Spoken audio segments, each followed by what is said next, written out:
शेरावाली दा बोल सांचे दरबार की जय।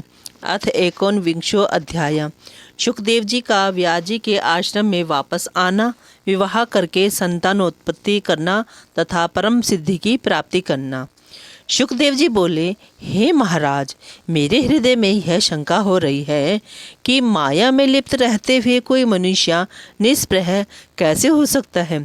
शास्त्र का ज्ञान प्राप्त करके नित्यानित्य का विचार करने पर भी चित्त से मोह नहीं दूर होता, तब भला वह मनुष्य मुक्त कैसे हो सकेगा। मनुष्य के मन में स्थित मोह को दूर करने के लिए केवल शास्त्र बोध ही समर्थ नहीं हो सकता। जैसे केवल दीप जलाने की बात करने से अंधकार दूर नहीं होता। अतः बुद्धिमान मनुष्यों को चाहिए कि वे कभी किसी से द्वेष भाव न रखें। परंतु हे नृपश्रेष्ठ, गृहस्थ से वह कैसे संभव है। अभी भी आपकी धन प्राप्ति की कामना, राजस सुख तथा युद्ध में विजय प्राप्त करने की अभिलाषा शांत नहीं हुई है, तब आप जीवन मुक्त कैसे हो सकते हैं। अभी भी चोरों के प्रति चोर बुद्धि तथा तपस्वी के प्रति साधु बुद्धि आपकी है ही। अपने पराये का भेदभाव भी अभी आप में है। तो फिर हे राजन, आप विदेह कैसे। अभी आप कटु तिक्त कसैले एवं खट्टे रसों का तथा भले बुरा के ज्ञान रखते ही हैं। हे राजन, आपका चित्त शुभ कर्मों में रमता है, अशुभ कर्मों में नहीं। जागृत, स्वप्न, सुषुप्ति ये अवस्थाएं अभी आपको समय अनुसार होती ही हैं, तब भला आपको तुरीय अवस्था कैसे प्राप्त होती होगी। हे राजन, घोड़े, रथ, हाथी तथा पैदल सैनिक ये सब मेरे अधीन हैं और मैं इन सब का स्वामी हूँ। ऐसा आप अपने को मानते हैं या नहीं। आप मधुर भोजन को प्रसन्नतापूर्वक अथवा बेमन से खाते ही होंगे। हे नृपश्रेष्ठ, आप माला और सर्प में क्या समान दृष्टि वाले हैं। हे राजन, विमुक्त पुरुष तो वह कहलाता है जो मिट्टी के ढेले और स्वर्ण को समान समझता हो, सब जीवों में एकात्म बुद्धि रखता हो तथा जीवन मात्र का उपकार करता हो। मेरा मन घर, स्त्री आदि में कभी नहीं लगता, इसलिए अकेले ही निष्प्रह भाव से मैं सदा विचरण करता रहूं, यही मेरा विचार है। निसंग, ममता रहित और शांत होकर केवल पत्र, मूल, फल इत्यादि ग्रहण करता हुआ मैं निर्द्वंद्व एवं अपरिग्रही होकर मृग की भांति स्वच्छंद विचरण करूँगा। हे पार्थिव, गृह, धन तथा रूपवती स्त्री, मुझ विरक्त चित्त और गुणातीत का क्या प्रयोजन है। आप अनेक प्रकार की राग द्वेष युक्त बातें सोचते हैं, फिर भी मैं विमुक्त हूँ ऐसा आप कहते हैं। यह सब मुझे तो केवल आपका दम्भ ही जान पड़ता है। आपको कभी शत्रु की, कभी धन की तथा कभी सेना की चिंता रहती है। तब हे राजन, आप निश्चिंत कहाँ। स्वल्पाहारी, अटल व्रत वाले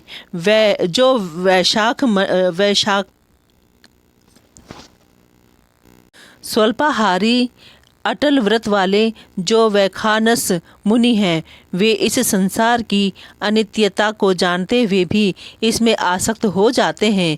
हे राजन, आपके वंश में उत्पन्न सभी राजाओं का नाम विदेह यह हो जाता है। इसमें भी आप धोखा समझिए, दूसरा कुछ नहीं।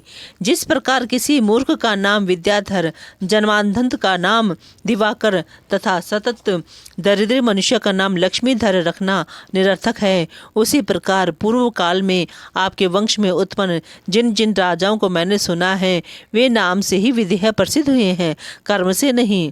हे नृप, आपके कुल में पहले निमि नाम के राजा हो चुके हैं। उन राजर्षि ने एक बार अपने गुरु वशिष्ठ मुनि को यज्ञ के लिए निमंत्रित किया। उस समय वशिष्ठ जी ने उनसे कहा कि आपसे पहले इंद्र ने मुझे यज्ञ के लिए आमंत्रित कर रखा है। इंद्र का यज्ञ संपन्न कराकर मैं आपका भी यज्ञ पूर्ण करूँगा। अतः हे राजेंद्र, तब तक आप धीरे धीरे यज्ञ सामग्री एकत्र कराइए। ऐसा कहकर वशिष्ठ मुनि इंद्र का यज्ञ कराने के लिए चले गए और महाराज निमि ने किसी दूसरे को आचार्य बनाकर अपना उत्तम यज्ञ संपन्न कर लिया।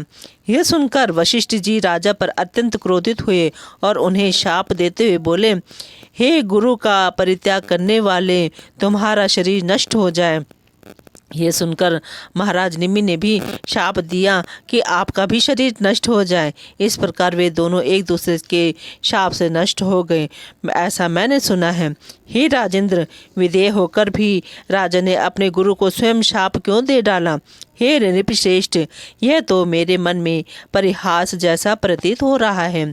जनक जी बोले, हे विप्रवर, आपने ठीक ही कहा है, इसमें मिथ्या कुछ भी नहीं है, ऐसा मैं मानता हूँ।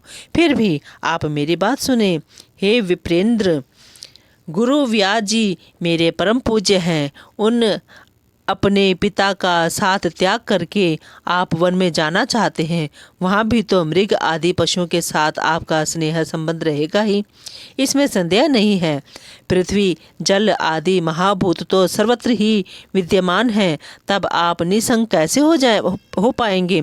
और फिर हे मुने, भोजन आदि भी चिंता रहेगी ही, तो आप निश्चिंत कैसे रहेंगे? जिस प्रकार आपको वन में दंड और मृचर्म की चिंता बनी रहेगी, उसी प्रकार मुझ विचारशील राजा को भी राज्य संबंधी चिंता तो होगी ही। आप ही भ्रम में पड़कर यहाँ तक दूर देश में आए हैं। मुझे किसी प्रकार का विकल्प रूपी संदेह नहीं है, क्योंकि मैं तो सर्वथा निर्विकल्प हूँ।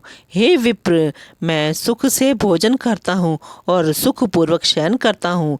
हे मुने, मैं बद्ध नहीं हूँ, इस भावना से मैं सर्वदा सुखी रहता हूँ।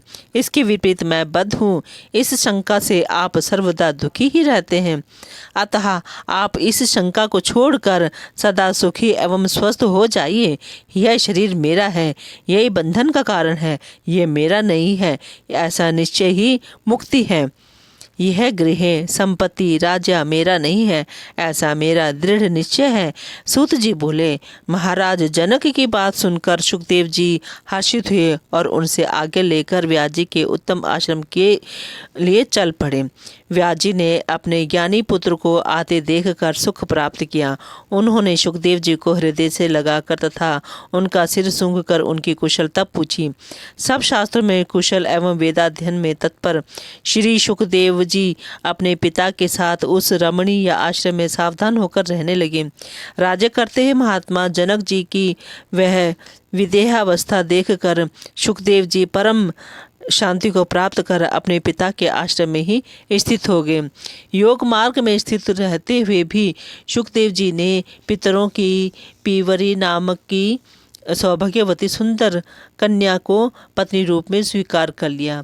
उन्होंने उससे कृष्ण, गौर, प्रभ, भूरी और देवश्रुत नामक 4 पुत्र उत्पन्न किए।